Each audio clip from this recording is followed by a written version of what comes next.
And we lead with this. A tragic hostage situation in Mamelodi East has left the community reeling and raised concerns, serious concerns, about crisis response within law enforcement. A police constable allegedly held his family members hostage in an incident that ended with 2 fatalities. Retired SAPS commander Dr. Ernest Stradom says better communication is key to preventing such tragedies. General Fani Masimula urges SAPS members to make use of resources provided by the state. Yeah, I think it is correctly worded as a tragic incident. And what we've learned through the years is that talking is the way to resolve these matters. And I think an indication of how long it took the negotiators to get to a certain point is an indication that they definitely tried their best in communicating with this person and convincing him of a better way out of that situation. Well, the first step is to try to normalize the situation by using some effective cordoning, and then also put everything in place that we could to get through to the perpetrator. The next would be to also focus, of course, on the safety of the hostages and trying to make sure that they will be safe if there's any action taken. The member was stationed at Boschkop police station, but of course he was detached to the Tshwane district infrastructure task team. And it is a sad story, and we encourage all members of SAPS to make use of the employee health and wellness that we have in the organization in the form of, we have chaplains, we have social workers, we have got psychologists, and of course members are not always compelled or forced to go into the services of our own employee health and wellness. If they chose to go outside, we still allow them to do so. We now speak to Patricia Visagie, SABC News Reporter, who joined us to reflect on last night's tragic events. Patricia, I can't imagine that it was easy for you to cover this event. There was a lot of tension, a lot of anxiety, and a lot of anticipation in the air last night when you and I spoke. And it was just a matter of hours after our broadcast had ended that the tragic incident happened. Take us through what happened between the end of our last conversation and the early hours of this morning. Well, good evening, Oliver, and to our viewers. Very difficult story to cover because at the end of the day, you're human, and you get connected to the story in ways that you can't even imagine. In particular, with the fact that I actually spoke to the constable several times, and that connection that I established, and also you go beyond the call of duty, where you now have to also sort of do the pleading as well, because I also spoke to his elderly mother, who then cried out for help to me and pleaded with me to plead with her son. So it was very difficult. So after we spoke, that's when things started escalating as well. That's when, police started moving in with, I think, much more strategy. They managed to find a way to convince him to release his mother, which he did. And thank God she was fine. She was then taken to hospital by ambulance. And thereafter, probably another hour or so, hour and a half, the hostage negotiators continued with their attempts to try and convince him to surrender.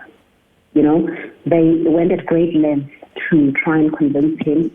I think pretty much at that stage as well, we had established that the 18-year-old might be badly injured or was no more, because in my last conversations, I tried to establish contact with the 18-year-old. So I spoke to him, I spoke to his mother, obviously, and there was confirmation of life, that his mother was alive. But we could never, throughout the evening, establish contact with the 18-year-old.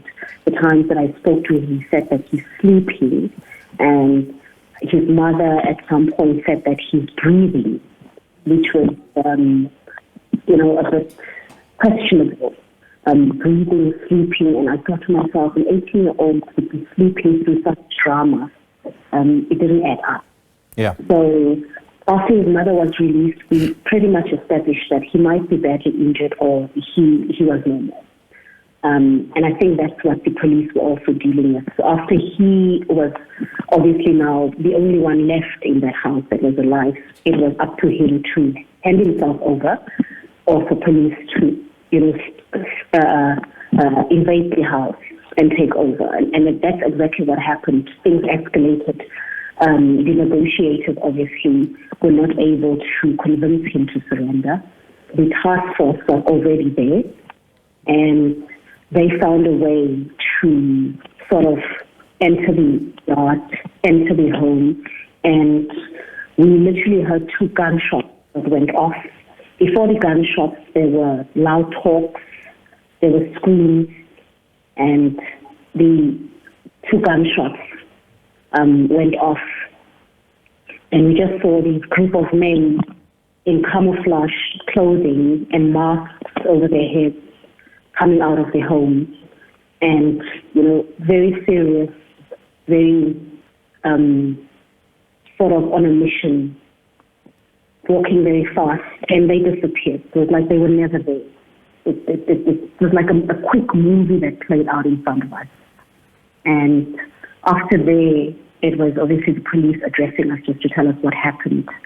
And I must tell you, Oliver, it was a lot of pain, a lot of devastation that engulfed that area in a very short space of time, because when the police broke the news about him apparently having shot himself and then having found the 18-year-old in the house with gunshot wounds, community members started breaking down.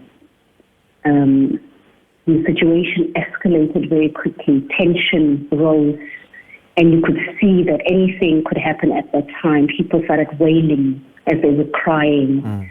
Some were angry, some were cursing the police, some were cursing the media. So you had a lot of emotion that just poured over because it was traumatic, it was shock, it was devastation, and we were all just caught up in all that emotion at the same time. And also police had their hands full, because you could see that the community wanted to, some of them, not a lot, the few that were there, that anger that boiled out or boiled over very quickly, some of them wanted to retaliate. But police did a great job in calming them down and quickly just, asking everyone to go home, and appealed for order and so forth. But I think my pain went out for the families, because at the end of the day, the constable is he's still a human being, and his family was around us, some of his siblings and so forth. And they were there with us the whole evening. They watched all of that. They were praying and hoping for a better outcome. But unfortunately, it ended in a double tragedy. Yeah. Patricia, thank you so much for what has been a detailed, a heartfelt, and a human report. We really appreciate your work.